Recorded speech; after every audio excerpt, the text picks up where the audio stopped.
South Africa's very own publication of Rolling Stone has hit magazine shelves countrywide.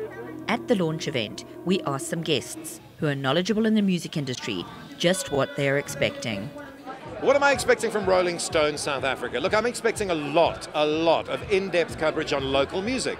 Obviously, they're going to be carrying the international stories as well, but quite frankly, I can read them online. What I need to see is stuff that I'm not hearing on the air. If you think about radio, okay, so the Parlour Tones, Mean Mr. Mustard, ooh, those guys get a lot of airplay, and it's great. What about the other 99,000 bands that you never hear of?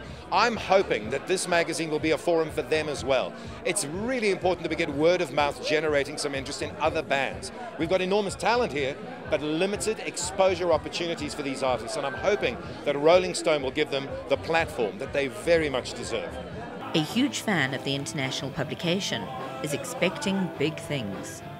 I've been a big fan of the foreign series of the magazines for a long time now. And what I really like about it is there's some proper old school long form journalism involved. Articles that are, where the usual is 4,000 or 5,000 words, these are maybe 15,000, 16,000 words. The average time they spend in an interview with an artist is upwards of 3 hours, which is a very, very long time. So I'm expecting a portrayal of South African music that is going to be a little more in-depth than the superficial sort of stuff we generally get fed. So I'm expecting a little bit of background, a little bit of history, a sort of deeper understanding of where the bands are coming from. Featured on the first cover, Brahu Masakela gave his view.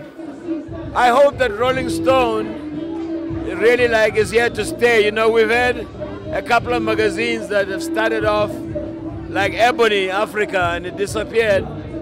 But I think it'll be a great boost for the artistic world, not only in South Africa, but all over Africa. And it's also a great platform for alternative thinking. So I'm very excited about that. Having chatted extensively to the editor-in-chief, Miles Keelock, Rob tells us more of what we can expect in the mag.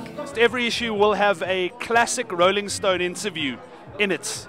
So I'm hoping there's going to be the Hunter S. Thompson interview, the John F. Kennedy interview, the Jack Nicholson interviews, those sort of icons of that old school style of when the heyday of music and the heyday of politics and where it all clashed.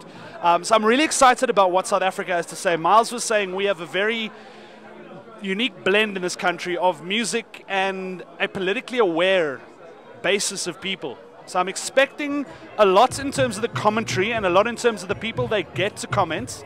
But I can tell you I'm very, very excited about the arrival of the magazine. And I cannot wait to see over the course of maybe the next 5 or 6 issues the direction it takes or where it's going to go.